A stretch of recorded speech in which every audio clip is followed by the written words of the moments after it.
Good evening and welcome to Flames Unfiltered, a live edition as we are on Facebook, Twitter, YouTube, all of them live here today, talking NHL Trade Deadline. I am Burud, joined with Kyle Lewis. Every week we talk Flames hockey on Flames Unfiltered. And Kyle, you know, we don't have a hell of a lot to talk about because the Flames didn't do anything today.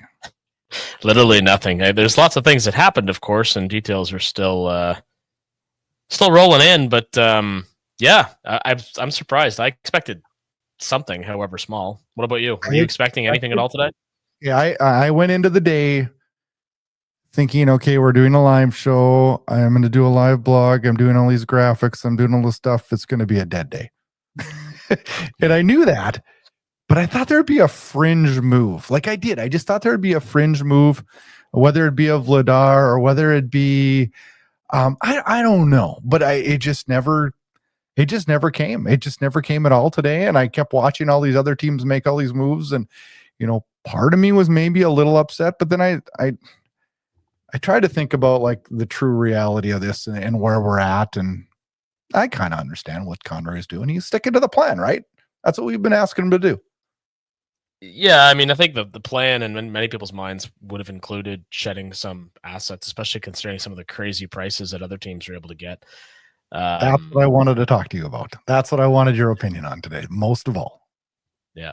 I mean, there's a lot of people just like meh on X, and I guess I'm one of them. I mean, I'm disappointed they didn't acquire. If they were going to do this, like not shed anything, I would have preferred maybe to add a defenseman and maybe a fourth line center.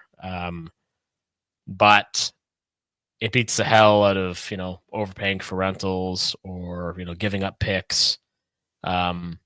Does it beat, you know, shedding assets considering what could have been had potentially? That I'm not so sure of. But, you know, I don't mind having a competitive team either, which, you know, that murderous road trip we just had, we went 2-2-2. So we did. Hopefully the Flames play similarly to the last couple of games from end of the season. You know, it's been really successful lately. And I understand why they don't want, you know, to give up assets that we have right now. I just sit and I look at Kadri and I'm like, 2 years ago when he was struggling, we would have, I mean, seriously, we would have done anything to move him, like literally anything. And last year he had a good year. This year he's having a really good year. And we, you know, and now it's like, all right, now's a chance we could get something good, or maybe something. I don't know if I might be a little wishful thinking there, but like respectable would probably be the best word. And then we don't take opportunity on that. And like, I just kept thinking to myself today, 12 months from now, are we sitting on deadline day going, oh, Kadri's another year older. He's struggling, having an off year. We could have got something last year, and now we have a rock of a contract. That's my fear. That's my only fear. Yeah. I mean, it's legitimate fear. I mean, he's been obviously one of our better players for the most part this season. But in terms of what happens, you know, a year from now or over the summer, I mean, you can't really fix it on that stuff. I mean, you just kind of take it a season at a time. And right now, we're obviously still in the race, despite some rather flat efforts on that road trip too, especially after the Washington win. But at this point, I at least appreciate the only thing that Conroy said that really kind of like, ugh, God, I knew he was going to say it was, we believe in this group. Well, if you could believe in this group, they'd be 4, 6, 7 points into a playoff spot, not one, right? And that's just my take on it. Like, it's just one of those things that I guess you feel compelled to say. Obviously, there is some faith in that room, and I have some as well. But that to me is a lot better than the Jay Feaster, we're going for it. Because had they done that, had they said that, I would have thrown up all over my TV today. Oh, me too. You know, and I do have faith to an extent. I have faith in certain aspects of the team, right? And sadly, I mean, it's tough though to sit and like, and I agree with you. When he said that today, I clicked at the TV like, oh boy, because I'm thinking he's sitting here talking about the lowest scoring team in the league, which is still unbelievable that we're in a playoff spot. And he's sitting there saying he has faith. And I'm just like, how do you say that? How do you say that when we are the lowest scoring team in the league? Yeah. And I'm not it's tough.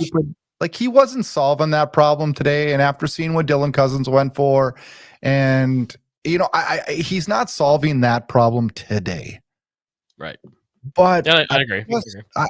I guess, you know, like me and you have talked in detail about Anderson and our feelings there and what's going to happen in the future. And I probably agree with what most of the analysts and Flames fans are saying is like, well, I don't know that, you know, our assets are diminished doing it in the offseason this year if we can't get to that number we want with Anderson. So I can kind of let that one slip by.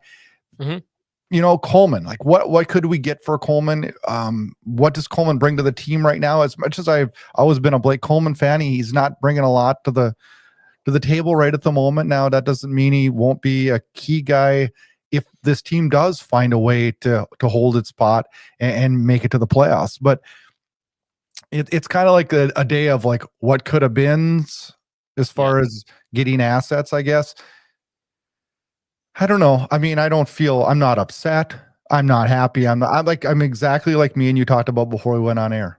I'm okay. I'm it seems to be prevailing opinion. I mean, I do think, and we saw some evidence of it, especially last night with that Farabee goal. But Conroy did kind of address some of the offensive concerns with that trade, I think, because Frost has made the power play way better. Farabee is at times showing what he's capable of. But the thing about it is, and I guess this is what I keep coming back to, it's like it also comes down to how you use what you have. Now, Calgary, obviously got shut out twice recently, or twice in a row, I should say.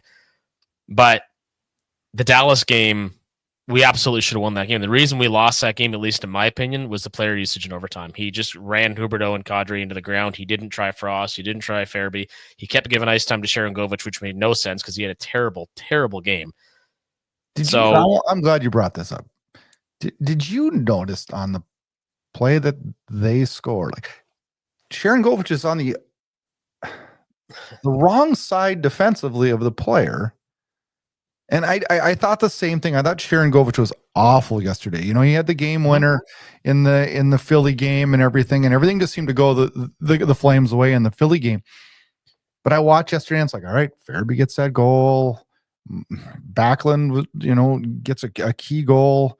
I felt like that Calgary was playing like probably you could have scripted out a road game for the Flames, like against a good Dallas team. We were right on track, right? And I mean, to get a point, I'm happy with that, but it did kind of bother me to see some of the things on X where it's like, oh, we just salvaged, we should just be happy we're out of here with a point. No, wait a minute. We had a lead in the third period. Yeah. So I was a little frustrated with that, but the play of Sharangovich and who Huska had out, like you just touched on in overtime, was frustrating. We had no Connor Zary in overtime. We had no Farabee. He had his best game as a Flame. I mean, I just don't understand that. I don't. No, I mean, even then, like you can't, especially where it's just so fast paced and you're kind of relying on different mixes to try and win a game in overtime. You can't keep rolling out the same players like that. I thought it was just, I mean, I've generally liked what Huska's done generally throughout the season. Mm-hmm. That was the coaching cost in the game. I understand. I know Kadri hit the post. Like, yes, I watched the game. I get it. Like, they were still close. They still got a point. But that's not how you coach in overtime. I don't know if he thought he was playing a hunt. So Sharangovich saying, I can only suspect he's trying to get the player out of his prolonged funk here. But when a guy like Farabee has the kind of game that he was having, it's, he's the first guy you should be tapping to go over the boards in overtime, in my mind. I agree. You got to play the hot guy. And like, we haven't questioned Huska all that much. And most of the Flames fan base really never questions him that much. I've seen a little bit more lately. But, I still look at the line combos and I'm like, I don't like him. I don't like him. And I don't know, maybe that changes on Saturday night when Montreal comes to town. But all in all, I guess we did, since we last talked earlier this week, we get 3 out of 4 points. And for the most part, I thought played pretty damn good hockey. Yep, for the most part. I guess now we have Montreal coming to town, and is that another road game for the Flames? I mean, is the place going to be full of Montreal fans? And with just one day off and a flight today, it's not going to seem like much of a break before the Flames get right back at it. But then we do get a break after that. Yeah, exactly. So be interesting to see what happens, because obviously the Western Conference really, really loaded up today. So in terms of where the Flames match up, if they can sneak into the playoffs, I mean, it's going to come down to Dustin Wolf having to steal a game, if anything. But the next couple of weeks is going to be interesting. It's going to be basically the Canucks, the Flames, and the Blues more or less battling it out, depending on how the Kings do as well. Interesting they acquired Andre Kuzmenko. So. Yeah. What did you think of that? When you saw Kuzmenko's name come across the board this morning, going to LA from Philly, did you not chuckle? Like, I was just like, oh boy. Well, I mean, I don't think any of us ever thought he was going to finish the year in Philly. But no, that's a good point too. Everybody seems to be, people won't take chance on him because the skill level's there. But good for him. I mean, hopefully it pans out. He has an opportunity, but I still think he's going back to Russia this summer. I do too. Speaking of LA, though, and getting Kuzmenko, I'm a little surprised LA didn't make more of a push today. They haven't won a playoff series since Rob Blake's been GM. I know. And there's a lot of great Kings follows out there, too. A lot of great accounts on X and a really cool fan base to interact with. There's definitely some frustration there. This team has been, getting dummied by the Oilers each time they seem to get into the playoffs. So I don't know. I don't know what could have been out there for them that would have been, maybe put them a step ahead. That's the thing. It's such a balancing act, right? I mean, look at what the other teams did. I mean, I was actually very impressed, and I haven't seen the return yet for Brad Marchand, but I was very impressed by the Bruins today, for example. They decided. I mean, they did great, I thought, in the Coyle trade with Colorado. Brilliant Middlestat. I think that's a good move for them. A really good move for Boston. Boston, actually, and it surprised me too. They took the approach of, hey, we're going to have to move. We're going to have to move our assets now and get something, and start this retool. Well, that led to some interesting chatter on X about the fact that Lindholm and Zadorov went from one rebuild to another, and that's pretty well what's happened here. But I think it's a very ballsy, difficult thing for a GM to do, and God knows the Flames have never been particularly good at it. Obviously, is for a GM to say, you know what, just we're cashing out. Obviously we're not where we wanted to be. These prior acquisitions haven't panned out as well as we'd hoped. Swayman's had an off here for the most part. Like, let's forget it. We're going to take what we can get and go from there. Did you see the play last night? 20 seconds to go. Lindholm gives a back pass to Zadorov. Zadorov goes to try, fired across the slot, which is a dumb, stupid, dangerous play in the first place, and then stick breaks and game over. Yeah, crazy. Yeah. Now, how did you feel about the Leafs trade deadline day, Brad Treliving? I felt like the whole time the Leafs were like trying to do something, but just I nothing that moves the needle for me. Let's put it that way. I like the Lawton acquisition. I mean, Brand and Mike Gold pointed this out, and rightfully so. Brandon Carlo, that was a big pay to get him. That to me is another Ben Sherratt where it's like the guy has a reputation he doesn't necessarily deserve. So I'm curious to see how that's looking to pan out. I mean, nothing matters in Toronto until they win at least a playoff round. Otherwise, it's going to be a complete bust, right? And rightfully so, considering how close they are to the cap and all the talent they have. I did laugh though today when everybody in Calgary was happy when we didn't get Carlo and Kunin. Everybody was happy. I didn't see the Kunin one especially. I didn't see anybody on X say, "Oh, we lost out there." I did see a lot of Dylan Cousins, and I wanted to talk to you about that. A giant move and a move. I don't know. Did anybody see that one coming today? Where Dylan Cousins heads to Ottawa along with Dennis Gilbert and a second rounder for Josh Norris and Jacob Bernard Doctor. I don't know. I have no idea what Buffalo's doing. I don't have any idea. They don't have any idea. They haven't had any idea for the longest time. Why in God's green earth did they have to throw in a second round pick in this? I have no idea. I think, what, generally I like to think I can think, look at it from, a few different perspectives and, kind of play devil's advocate. With the Buffalo Sabres, I can't. I'm not going to attempt to. It'd be a feeble attempt on my part. So I don't hate the trade for them. I mean, I like Josh Norris as a player.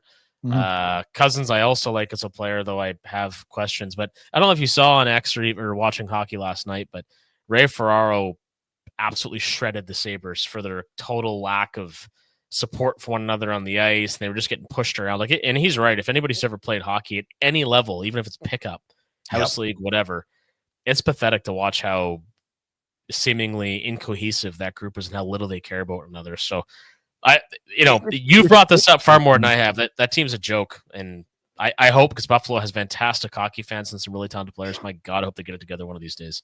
It might be one of the favorite places I've watched a game. Just the atmosphere, the friendliness of the fans. Mm-hmm. I just had such a good experience the one time I was in Buffalo, and honestly, it's always a team I've kind of had a soft spot. I think everybody that's a Flames fan or a fan of any team has another team they kind of have a soft spot for. Usually it's a team in the opposite conference for sure. But yep.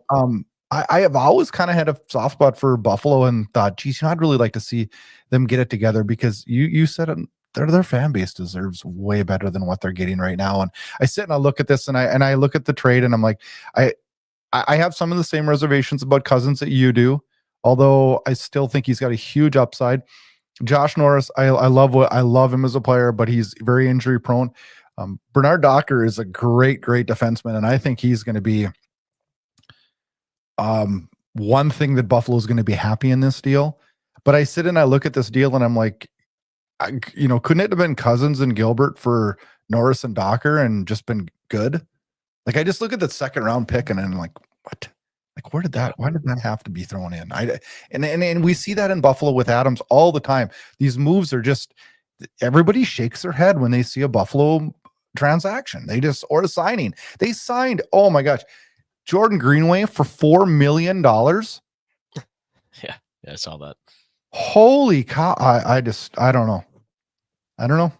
That's a mystery. It's a mystery. Now, in terms of the other things that went on today, obviously the biggest thing, and this is, if anybody doesn't follow the hockey images that preceded unfortunate events X account, get on it because it's hilarious. So, of course, today they posted whoa, say that again. I need to follow this. I don't follow this. Hockey images that preceded unfortunate events, or that precede unfortunate events. Okay.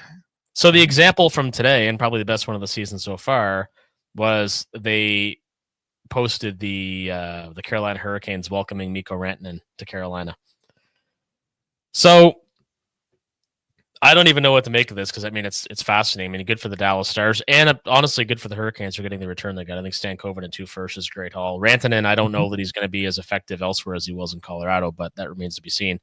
But what were your thoughts on the Hurricanes, acquiring this guy, believing they were going to re-sign him long term, and having to trade him, flip him essentially, because that wasn't going to happen?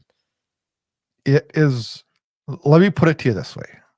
If Calgary did this, we would talk about it for 10 years. Yeah, probably. You cannot go get a guy like them going and getting Rantanen. They gave him Natchez, and I love Natchez. Like, I wanted him here so bad. But they decided to make that deal to get Rantanen to help him for a playoff run. I'm all for that. But if you aren't smart enough as a GM and an organization to do your due diligence to make sure you at least have an 80% chance that he's going to sign with you, then you're just an idiot. And so now they get him in. He struggles a little bit. They decide that, he's not re-signing here. There's no chance of it. We're going to have to try to flip him to try to salvage anything we can. And by them getting Stankoven, who I love, I'd love to see him in Calgary. And then 2 first-round picks, which I'm absolutely shocked that they didn't flip at least one of those today for something for now, because the way I look at it, isn't Carolina in a win now mode? Absolutely. I mean, Absolutely. They have been for 2 years, and I believe they still will be for 2 more years. Like, they're in a win now. Yeah. They're like where we want to be in 3 years. Like, what are you doing going and getting first-round picks and then not flipping them for an asset that can help you in the playoffs this year? Everybody else out there, we look at all these other teams that made all these acquisitions to bolster their team, mostly in the West, and we'll get to that when we talk about Dallas and Colorado, but like, they bring in these guys to push them over the edge this year. Does it work? Not all the time. Sometimes it does. But they got 2 first-round picks, which is what we would want, not what they should want. Right. But I mean, ultimately for them, I think obviously Stan Coven was the key piece coming back, but they had to make a decision and try to get the best return they could for a player that wasn't going to stay there. And we all know the risk, obviously, and it happened with Gaudreau and Calgary and so many others when they walk away for nothing. And it's like, look what it did to the Flames. And how far it sent them back, right? We're fortunate to be as competitive as we are now, given the impact of that. You're right. That you're right. You're totally right. I just and they got that's a pretty good return, knowing that they had to flush him out. That's a pretty good return. I just think it's funny though too, and I wanted to point this out. We've talked about it on the show before. The reputation, I mentioned this a little bit earlier with Ben Sherratt, for example, and Brandon Carlo. Eric Johnson's another one. So we're talking about the Avalanche. Eric Johnson goes back to Colorado. I feel like he's went back there like 6 times. Well, that's what it feels like, yeah. But these players, they have these reputations that just get absolutely magnified and blown up at trade deadline time to say, like, they're great character guys and they're leaders and they're veterans and they're warriors. And a lot of them are not particularly effective and maybe never really were in some instances. Yeah. But there's also something to be said for, those guys meshing with a given group. And the one that really kind of threw me today, did you see Brady Tkachuk's reaction to Josh Norris being traded? I did. But that's his bud, though. Like, is that not hard? I don't know. Well, it's hard. And my question is, I mean, it's a business, and I understand players get emotional about it, but it's like, hey, like, he's only in Buffalo. Like, you guys are still going to be buds. You can still see each other. Like, the guy didn't die. You're not married to him. No, but moreover, it's like, does taking Norris out of that locker room, does it disrupt them? And the Senators made some great moves. Getting Zetterlund from San Jose was a fantastic move as well, I thought. Yeah. But so you take Norris out of the room. Tkachuk probably already doesn't. I don't want to put this out there, but it's already been said. I don't know that he loves playing in Ottawa right now, given some of the animosity between our two countries in terms of politics. So I just wonder what Josh Norris being into the equation really does to that room. And if Cousins comes in as the soft player we saw in Buffalo that Ray Ferraro was discussing last night, he won't have any time for that. He will not have any time for softness. But the hope. Yeah, the hope is that Cousins is going to go in motivated to really show his stuff and apply himself with the Senators. But then you look at Dylan Cousins and if I was him, man, I would throw my shit in the back of my car so quickly and I'd be out of town so fast that it wouldn't even right? Just like he's going to a team now that has some good young players that I know me and you have spoke really highly of Ottawa for years now about how they're building this and how they're doing this.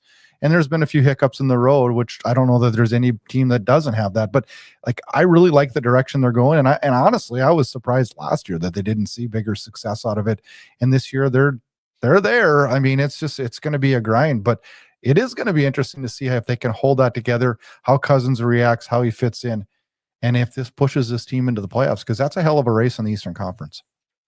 Well, it is very much so. The thing is, like the Senators, it for them, they're behind where they should be in this rebuild. Mm-hmm. And, they have some very important pieces, in particular, Claude Giroux, who's getting long on the tooth. And it's like the offense is already starting to drop a bit with him. The rest of his game, obviously, as a player ages, the same thing will happen. They'll start to deteriorate. So they should be win now. They have not really been win now.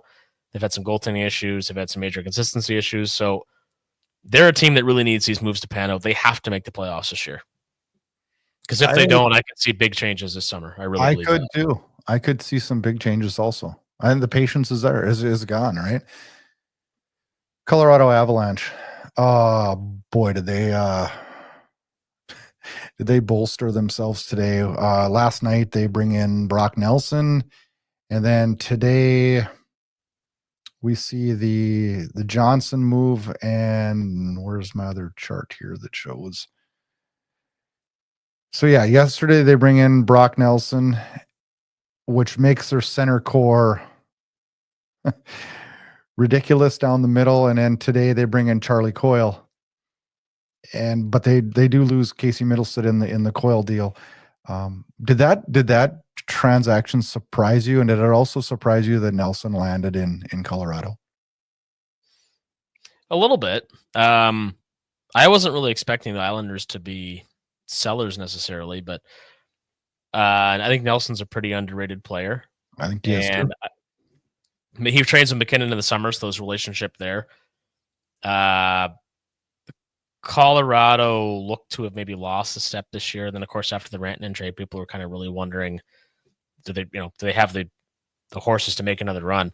I think they did already. I mean, you can't have talent like McCarr and McKinnon and not be, a contender.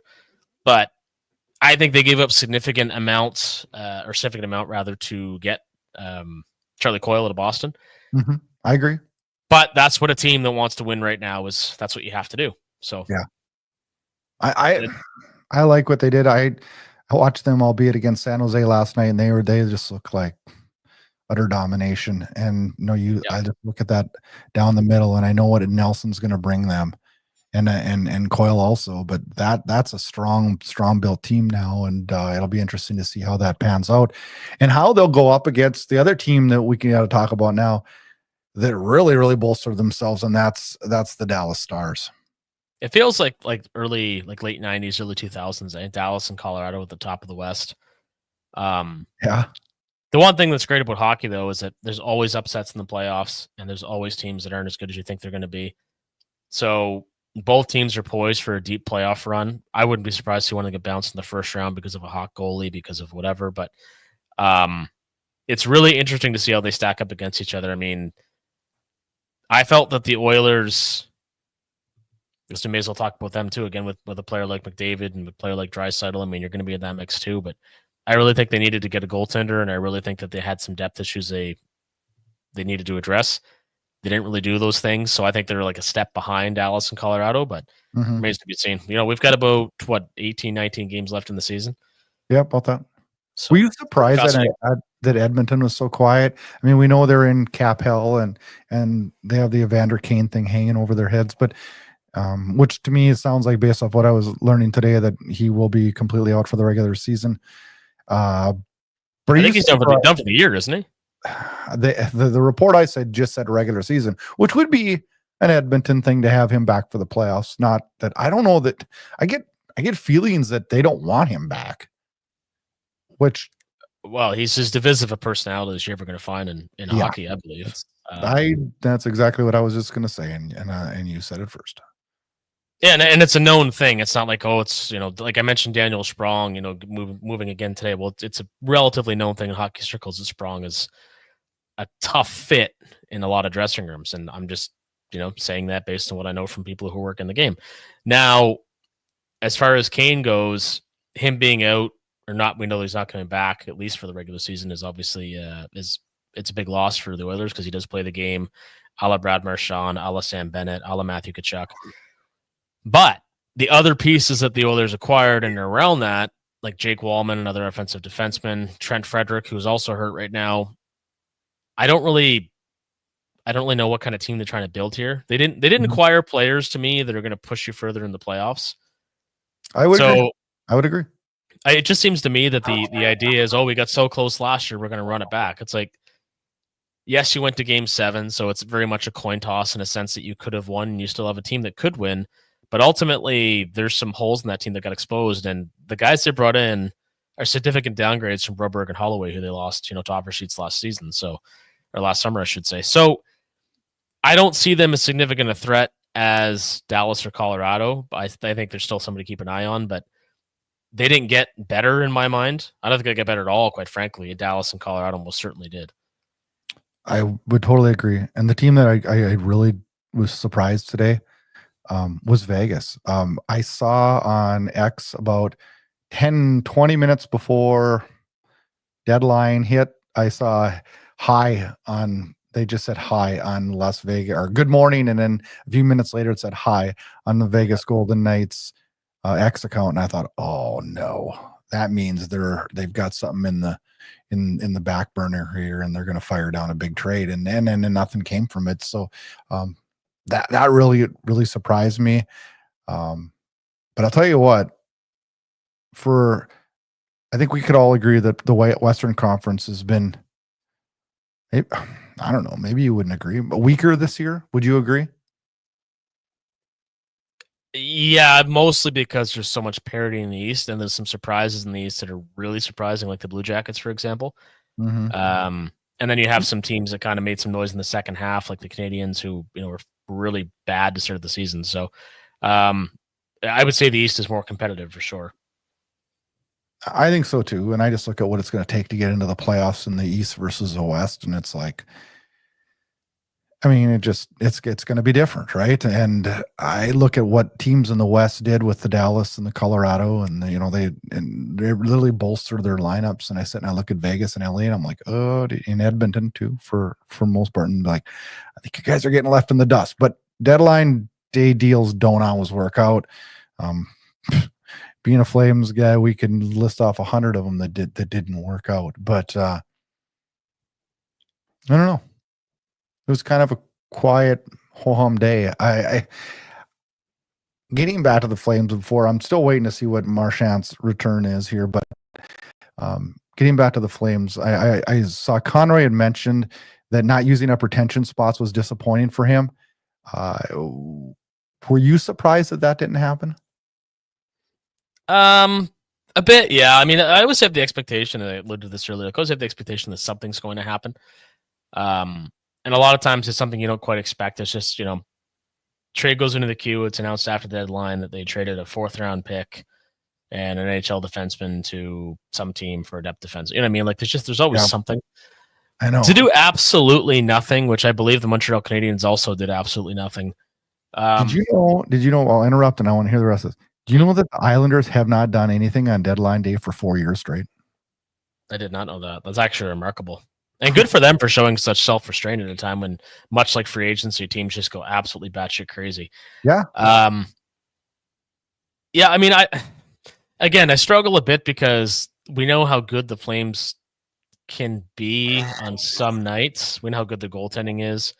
We also know, crazy inconsistent they are. I do think that Conroy did a lot with that Fairby Frost trade. It really changed the team quite significantly. I don't think that Ryan Huska has figured out entirely how to best leverage those new assets or newer assets at this point.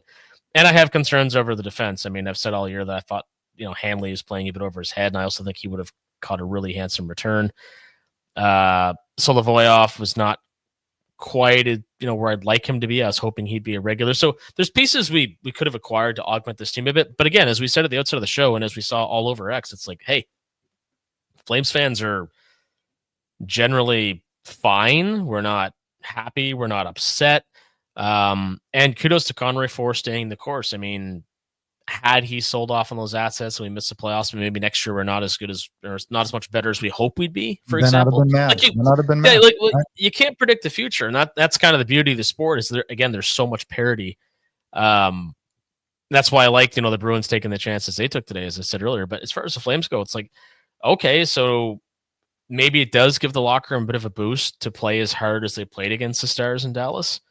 I don't know, but it's all up to them now. They have every opportunity in front of them to make the playoffs. We're not relying on other teams right now to put us in. Like, there's some tough games coming up. I think the Montreal game is a bit of a trap game because, they're also very much in the playoff mix in the East. So and now's the time to get that winning streak we haven't had since October, right? Rattle off, go 5-0-1, put 4 straight together, do something to separate yourself a little bit. But I love acquiring players. I love seeing trades. So ultimately, yes, I guess I err more towards the side of I wish they'd done something, but I also can't be upset. We're in a playoff race in a season where we had nobody predicting that we'd be in the playoff race. So no, we said from the beginning that, our goal was to make the playoffs, and we think the experience that these players gain from playing in the playoffs is so meaningful, and I still stand by that and agree with you.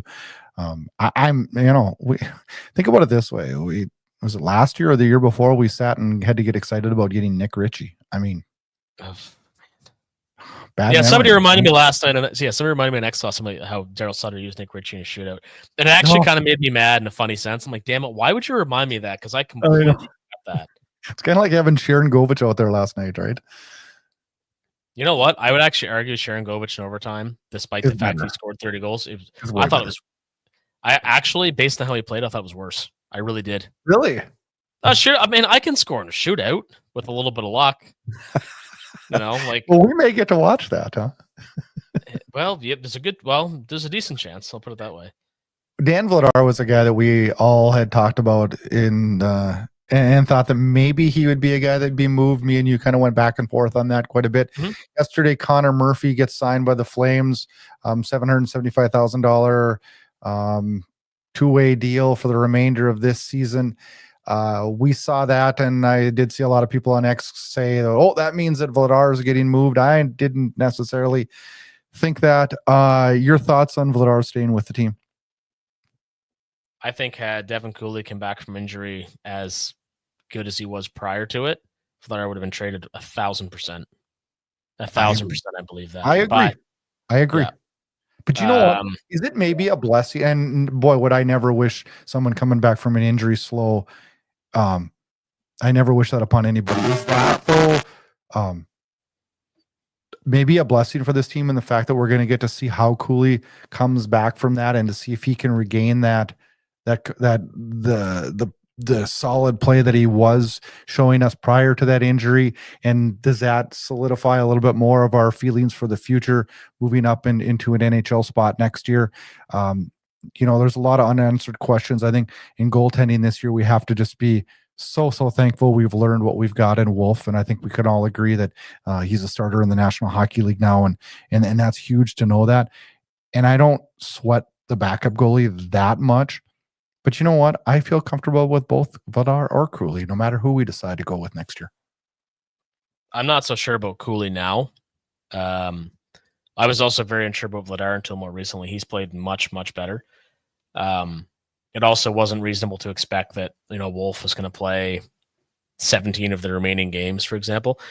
And Devin Cooley, the Wranglers have been free falling, and obviously we're all hopeful he can. He has a one-way contract next year. I still don't think Vladar is going to be the team next year, but because it made sense in some respects for this team to stay in the playoff race, of course, it makes sense that they kept Vladar, knowing that they didn't have a reliable option to back up Wolf.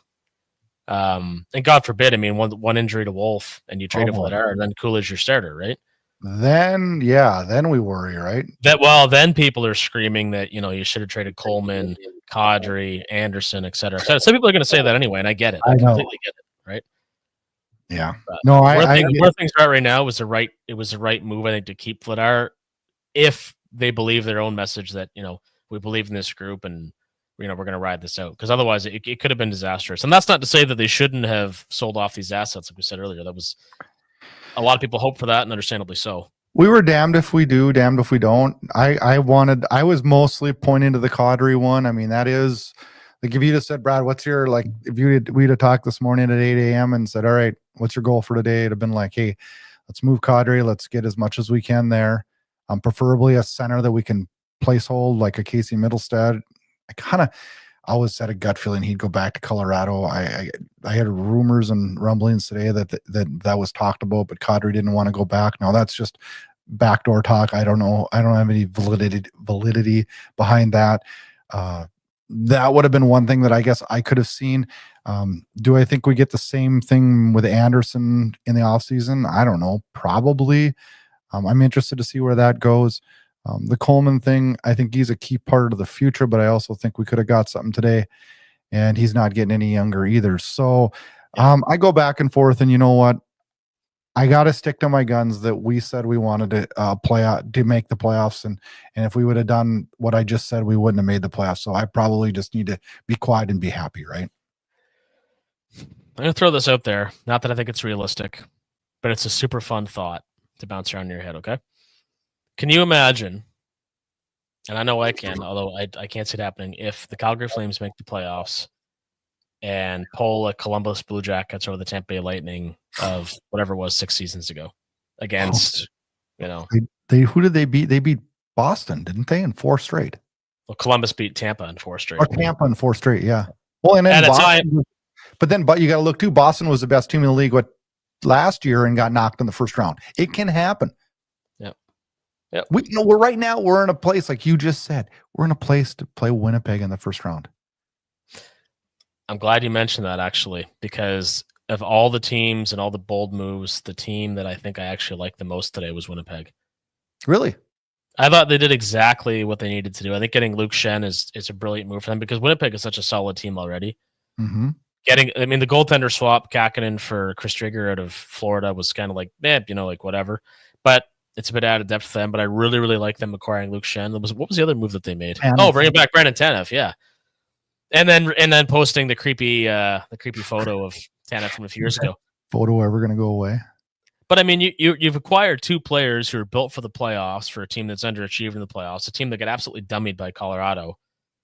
All of a sudden, in my mind, becomes much more difficult to play against. Now, the biggest piece is still going to be Hellebuck has to show up for the playoffs. Mm-hmm. But Winnipeg didn't go out and, they weren't going to acquire Rantanen. They weren't going to overpay to get a guy like Brandon Carlo. I think they paid significantly for the pieces they got. Yeah, but those they pieces paid a lot for Tanev.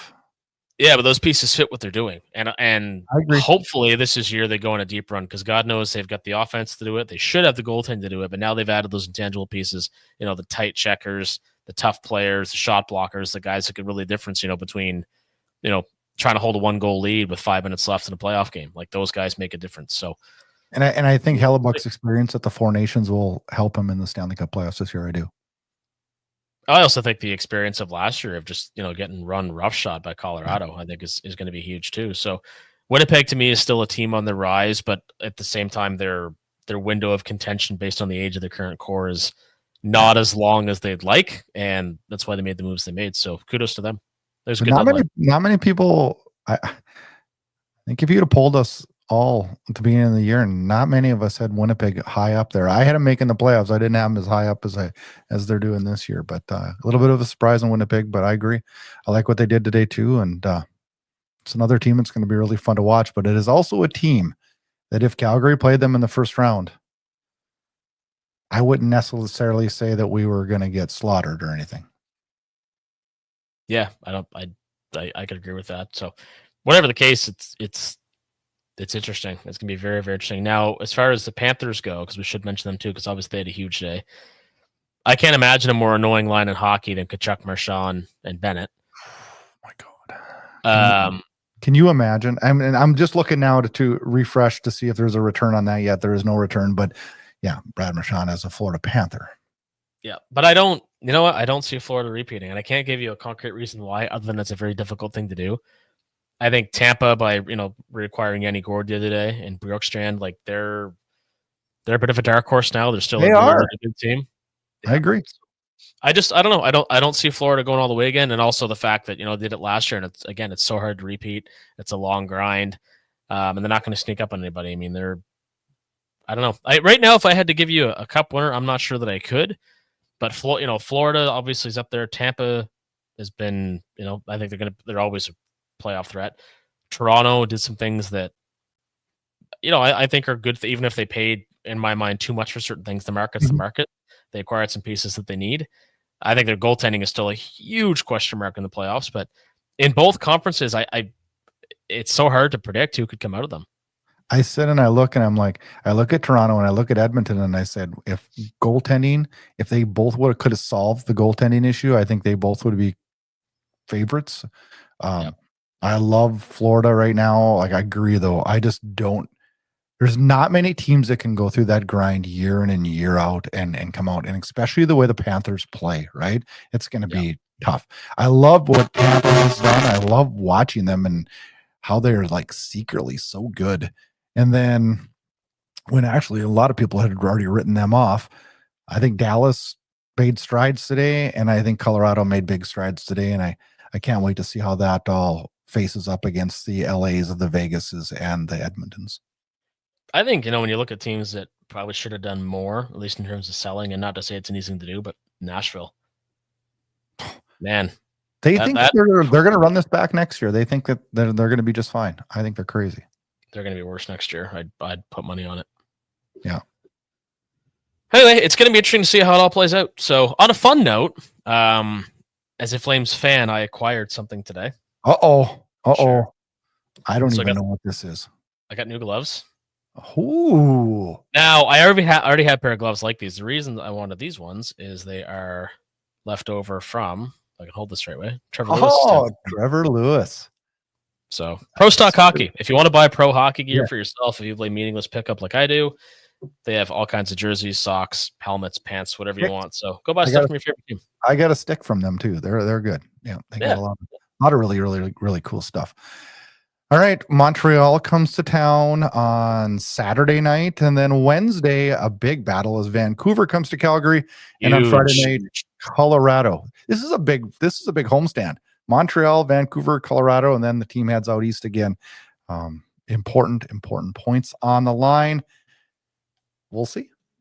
Yes, and actually, since you mentioned that, just a reminder again, I am at the game between Calgary and Toronto and St. Paddy's Day. So if any of our listeners are going to be at that game, let us know. I will bring some extra T-shirts with me, and I'll buy you a beer. Oh, I wish I could be there. Toronto's Hopefully fun. it's worth watching. Hopefully it's worth watching. It will be. You promised it. You promised it a few weeks ago. All right, Flames fans. Thanks for joining us on a live edition of Flames Unfiltered. Make sure you follow us on all the socials. We'll be back in a little over a week. March 17th release on the next episode. Heading out music from Booz and Tuna. You can check them out on Spotify and Apple Music.